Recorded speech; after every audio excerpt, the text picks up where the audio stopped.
Hi, I'm Michael. I'm a small business owner, entrepreneur, investor, work in process improv artist, speaker, and always very, very neurotic. I'm a TV host and your host for what we call the Second Scene podcast. It is a Dweebs global production where you can go for free mentorship help. We have mentors around the world. They'll help you with anything from mental health to resume writing. And it's completely free, it's completely confidential, and that is dweebsglobal.org. So I am here today with Lora Cheadle. Is that how I say your last name? You did it right. Perfect. Laura was your picture perfect, successful American woman. She was a successful attorney until her kids were born, at which point she became the picturesque stay-at-home mom, taking care of her kids and her husband's every whim. After her kids had grown and she was ready to be an empty nester with her husband, she found out he had been unfaithful for the majority of their marriage, and she was left feeling like everything she knew wasn't real anymore. Luckily, during her time as a stay-at-home mom, she also picked up a few hobbies, like more than a few. She was a hypnotherapist. She became a certified hypnotherapist, a yoga instructor, a personal trainer, integrated energy therapist, an angel therapy practitioner, not sure what that is, and a pole dancer instructor and a burlesque dancer. So they got more interesting as I went down the line. She's taken everything she's learned and used it to strengthen every aspect of her life, including her marriage. So, and we are very happy to have you here today and hear about your story. Yeah, thank you. It's kind of a unique story, I think, but It sounds like it. yeah, but even though some of the things that I've done are kind of unusual or out there, I think the bottom line around most of it is just that seeking, that seeking for something that fulfills you, that seeking for why am I here and what am I doing? And I think that's something that a lot of people can resonate with. Gotcha. Was some of it seeking for attention, maybe, or seeking for your own No, self-fulfillment, or satisfaction and fulfillment for meaning, for purpose. right? Because when I originally went to law school, I was definitely seeking meaning. I was seeking to change people's lives, to help, to actually make a difference. And I thought it was depressing that really in my life as a lawyer, I never had the opportunity to change lives. It was just so much more of a game that I had originally anticipated. And that wasn't really what I had signed up for. And I think a lot of people feel that way. They think, I'm going to change the world. And then they're like, no, I'm just pushing paper around. Well, you made a lot of changes so you could feel that fulfillment. I asked if it was for attention because I used to like perform in different ways. I used to do the drag and I used to do dancing at clubs, and I did that purely because I loved the attention. But I've taken that and now I've turned it into other things such as improv and speaking. So, but that's why I was getting towards the attention seeking part, because burlesque sounds like it's an attention seeking performance. It's in a certain way, all performing, I think you crave the attention, you crave that validation from others. But for me, burlesque was and is very personal because you're revealing so much about who you really are. And in life, we're conditioned to look a certain way, act a certain way, fit the mold. And burlesque is, in a lot of ways, the ultimate middle finger to the world because you're like, yeah, this is my age, this is my body, this is everything about me. And here I am showing it. And you can either love it and cheer me on, or you can just leave because I don't really care. It's about me owning my worth and my power. Understood. Can you describe what burlesque dancing is to people that might not even know or be familiar Oh, with it? absolutely. Yeah. Burlesque actually comes from the root word burla, which means mockery or parody. So a true burlesque is making fun of things that are taboo in our society. It's making fun of female nudity is a big thing. If a woman shows too much leg, too much chest, too much body, ooh, she's easy. She's trying to do something. She deserves this. She's not a good mom. She's not very smart. All of these judgments get placed on her simply for showing her body. So burlesque uses semi-nudity, never full nudity, but semi-nudity to really poke fun at that idea that, hey, women can show their body and it has nothing to do with how smart they are or how good of a wife or a mom or a friend they are. It has nothing to do with anything. All people have bodies, and it's not that big of a deal whether there's a size 2 or a size 20. It's just a body and it doesn't mean anything. So burlesque really leans into that. It really leans into the teasing. I'm going to show you something and you're going to want to see it. And then there's also that taboo of we all want to see. If someone's walking around naked, oh my God, we want to see. We don't care who it is. We all want to see. But we all have to say, oh, I don't want to see that. No, no, no, no, no. But really, we do. So that's kind of that other side of burlesque. It's just poking fun of how neurotic we all are when it comes to nudity or sexuality. Yeah, in this country, it seems especially true. Oh, it's crazy. We can watch and talk about murders and you know, so freely, and blood and gore, but then it comes to our natural bodies and you can't. Nope. Can't talk about it, and all these judgments and what are you asking for and blah, blah, blah, blah, blah. And it's like nothing. And that's what I really love about burlesque. It's just leaning into playing with that. It's all fine. It's all good. When did you first, I have some friends in New York that do burlesque, so I think it's wonderful. But Yeah. first time that you had done it, or you decided, how'd you figure it? How'd you decide that you were going to do it the first time? It was such a crazy story. I didn't decide I was going to do it the first time. It kind of happened to me versus me choosing it. I grew up being a dancer.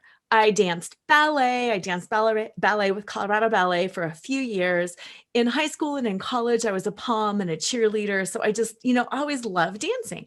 Well, then you grow up and you're a lawyer and you're a mom and you're doing all this stuff. You can't just go dance. Like, where do you dance anyway? And how do you have the time to dance? All of that good stuff. Somewhere along the line, I realized I was giving away so much of my heart and soul to everybody in the world, and I had no time for me. And I was going to reclaim myself by taking dance classes again, which was amazing. And that's how I happened upon Powell.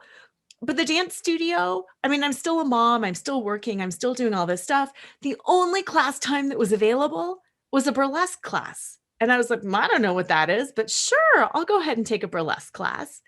And I started learning about it and I thought, oh my God, this is my personality. It's ironic, it's funny, it's sexy, it's flirty. This is so me. A month later, a friend invited me to an audition. And I write about it in my book. I was like, no. And then I was like, sure. And then it was like, no. And, all that back and forth. Auditioned and I got accepted to be a member of a dance troupe. And then I was dancing in Las Vegas and New Orleans, and the rest is kind of history. So all within 1 month.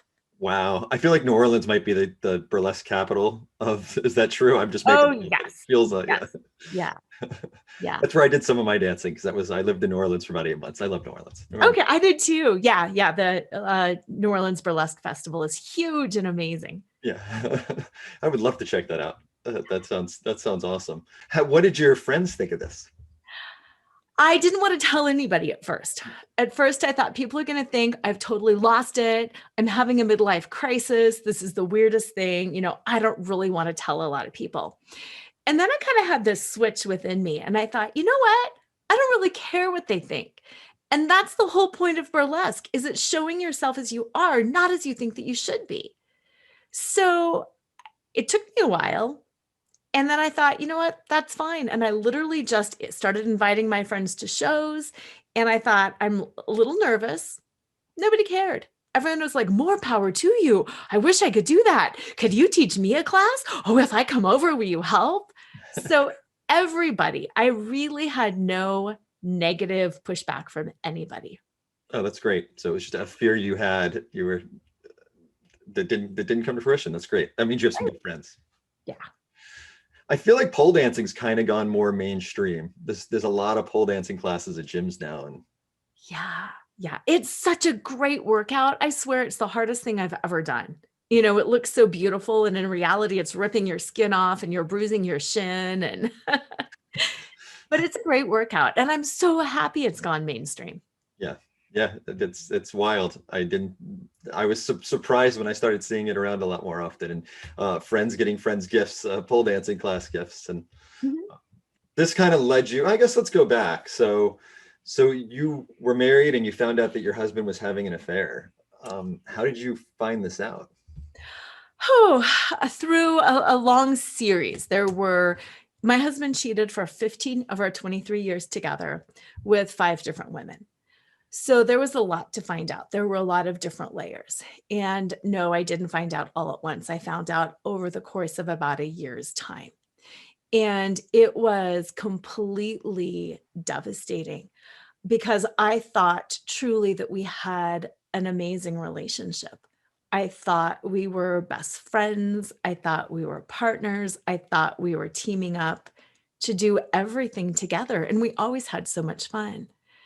So, through a series of texts and emails and letters that people sent me and that I started finding, I learned the truth and it completely gutted me. Also, because I had spent so much of my life in our relationship truly just dedicated to him and our family and taking care of everything for everyone. Right, right, right. Um, so how did you, I guess you had to take a step back and regroup yourself. And what was the first thing you really did to help figure Yeah. it out? The first thing I really did was grieve because I had to. I couldn't get off the floor. I couldn't make sense of any of it because none of it made sense. And then I thought, okay, I guess if it's all over and I have to start rebuilding, no matter what, I have to start rebuilding. And how do you start? And I really had to start figuring out who I was, my identity, because I've done a lot of things in my life and I wasn't really a lawyer anymore.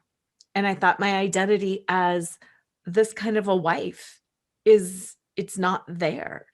And, I thought we were in this faithful, committed relationship. My identity is gone. And I started to have to figure out who I really was, exclusive of my roles, exclusive of my labels, exclusive of all of those ideas that I had built up in my head about, oh, this is my life and this is what we do and this is my family, blah, blah, blah, blah, blah. I had to figure out who the heck I was. Mhm. And that's hard to do. I'm sure. I'm sure, especially when you're at one of the lowest points in your life. Yeah. Which turned out actually to be kind of a blessing because when you try to do something like that and you're not in a state of drama, it's easy to attach to things that are outside of you. Oh, well, I've got this home and I've got this family and I have this career and I have all of these things.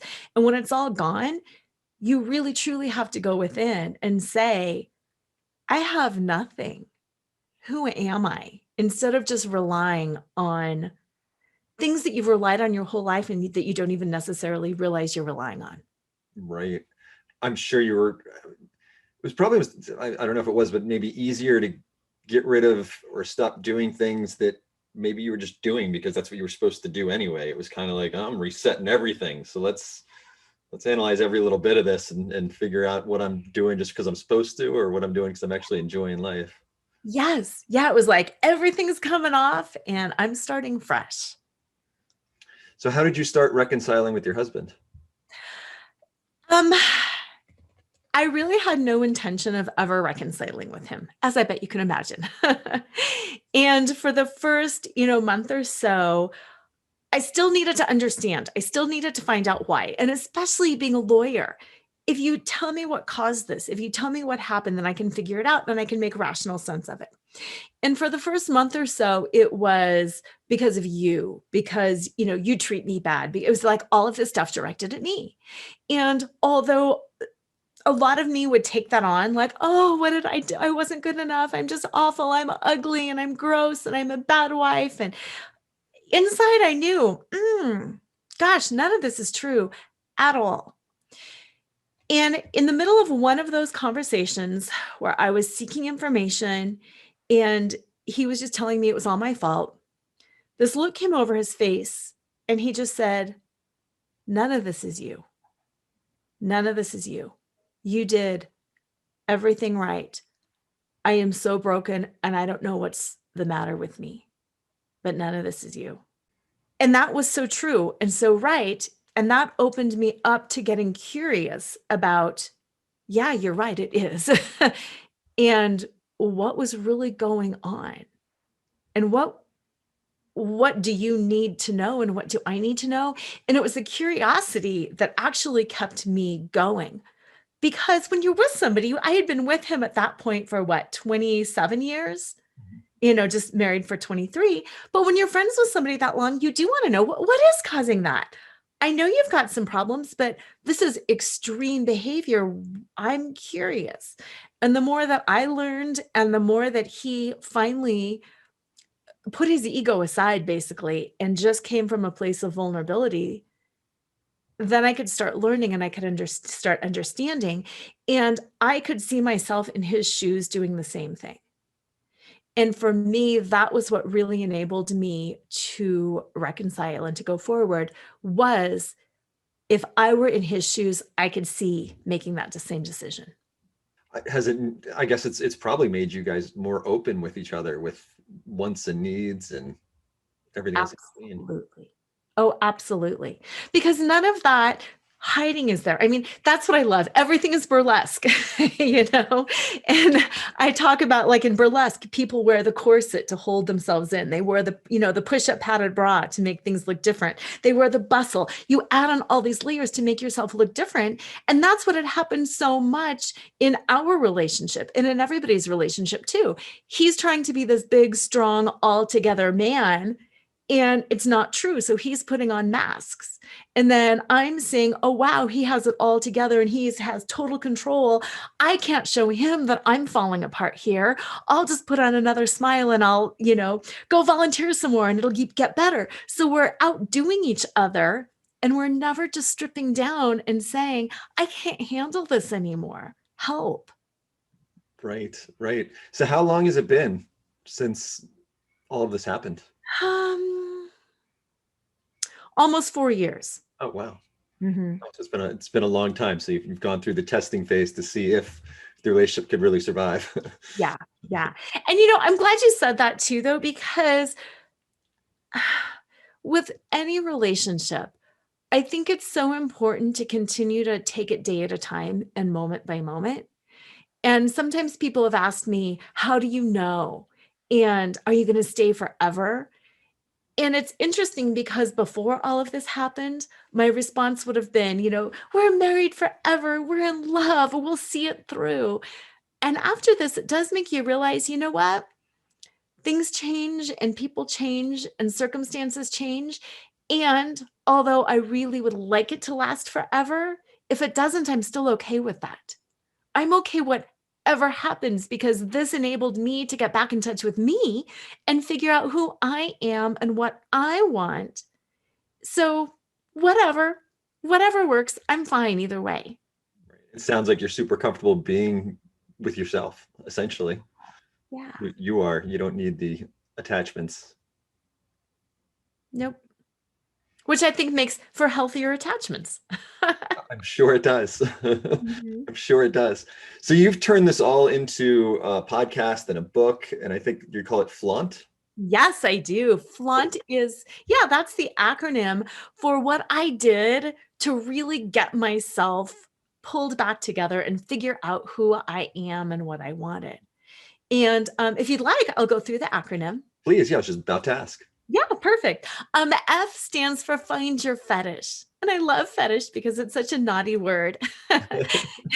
Because we all think of fetishes as that thing that we really, really want, but that we shouldn't have. And I really encourage people, and I myself leaned into exactly what I want. Who cares what other people think? Who cares if you're supposed to have it or not have it? If it's your fetish, go for it. Find it and enjoy it every single day. And don't apologize for it. Just lean into it. And then the L stands for laugh out loud. Laughter really, really is important. I love laughter. I love that you're, a performer and do drag and things like that.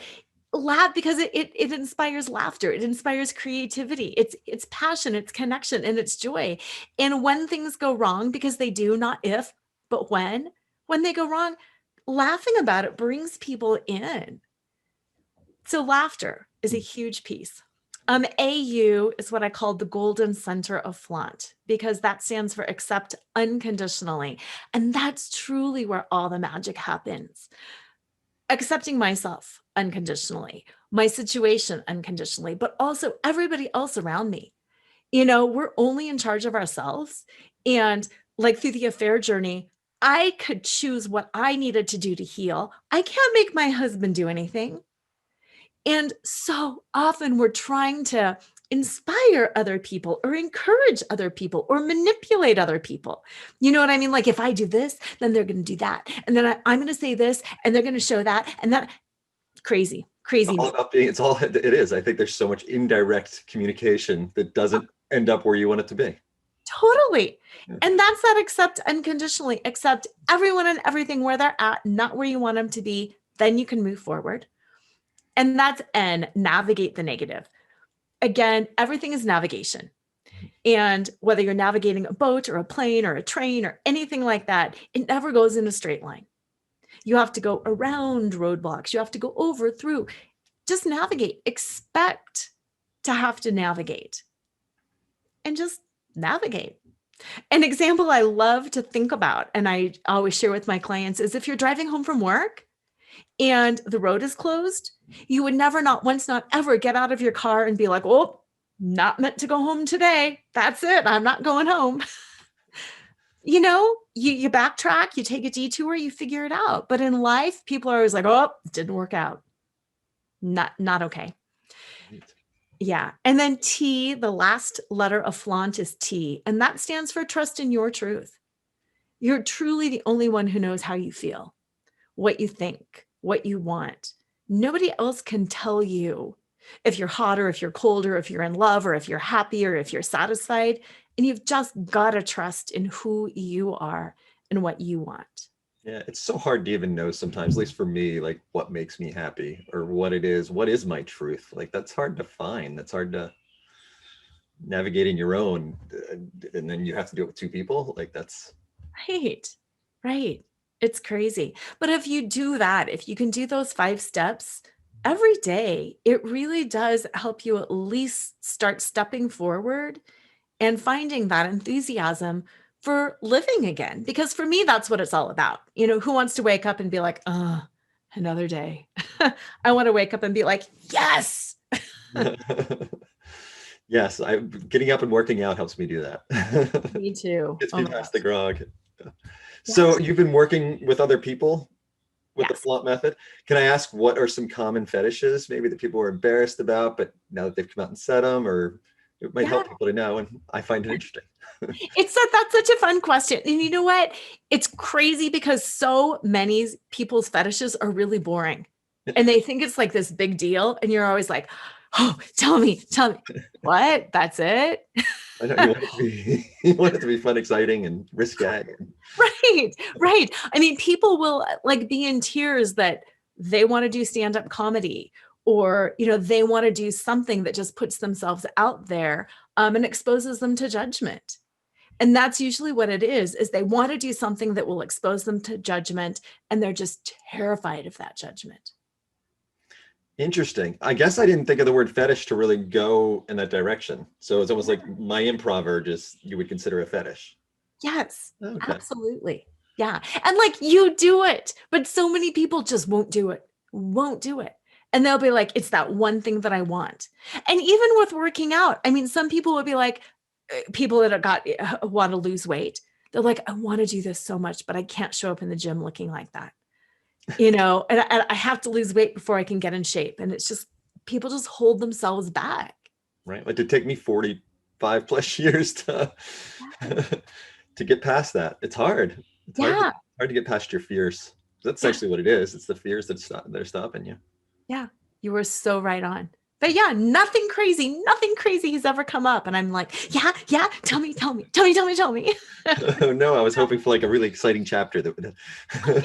Right? Me too. But it never, so at least so far it hasn't been. So, and you know what? Okay, I'm just going to launch into this around that.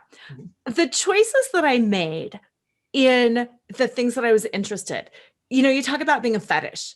And that's really what I just kind of leaned into, because I went to law school Obviously, because I wanted to be a lawyer, because I wanted to fight for justice, because I wanted to fight for the underdog, because I wanted to do all of that stuff.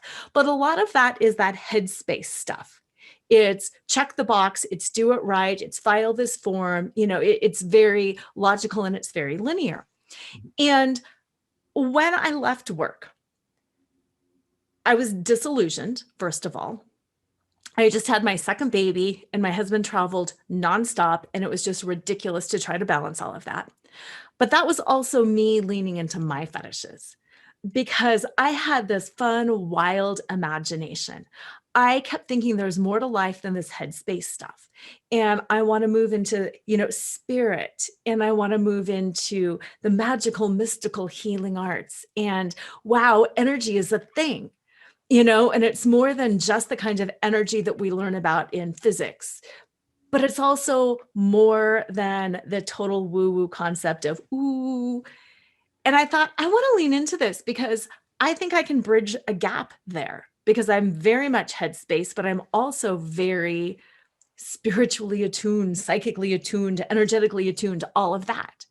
And I kept thinking, this is my fetish, to try to bridge that gap, to try to heal that 360-degree view of being a human.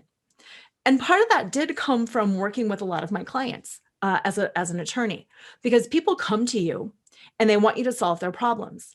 And I could solve their legal problems, but I didn't change who they were inside. Inside, they were still a very broken person. They would go forward and they would continue to make really bad business decisions, really bad personal relationships. They would continue to get locked up in the fight instead of balancing for justice. I mean, so many people you've probably watched Judge Judy and things like that. People do stupid things. And, like Judge Judy, she can make this fair result, but they're still going to go home and be a really messed up person. Right. Yeah. Yeah. And She even tries to explain it to him and teach him. I don't think it works.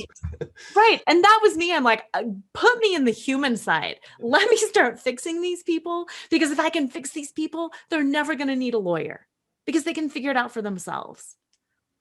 Right.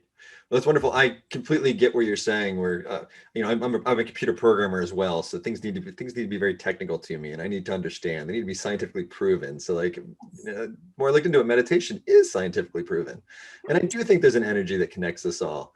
But I'm not into the ooh.